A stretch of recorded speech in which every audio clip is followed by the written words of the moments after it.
Arestado ang isang Vietnamese national na nagsasagwa umano ng hindi lisensyadong Botox procedure sa Pilipinas. Bisado ang operasyon ng dayuhan nang may magreklamong mga pasyente dahil nagkaroon ng komplikasyon. Saksi, si John Consulta. Pagpasok sa unit na ito sa 21st floor ng isang condo unit sa Parañaque, We are from the National Bureau of Investigation, Design and Entrapment Operation.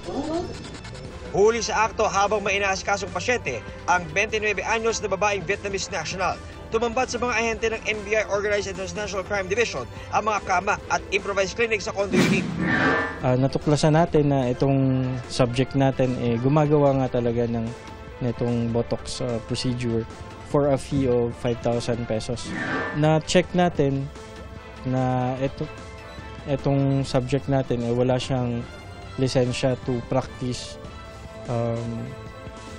medicine here in the Philippines.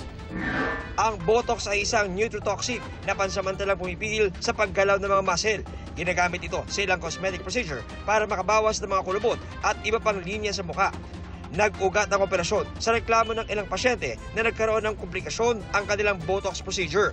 Nadiskubre pa ng NBI na labas-pasok ng bansa ang dayuhan bilang turista, pero yun pala ay nagbo-Botox pala.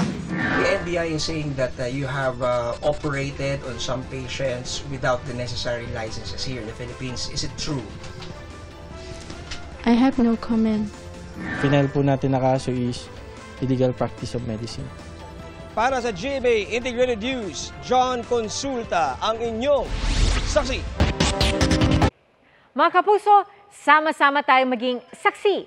Mag-subscribe sa GMA Integrated News sa YouTube at para sa mga kapuso abroad, samahan niyo kami sa GMA Pinoy TV at sa www.gmanews.tv.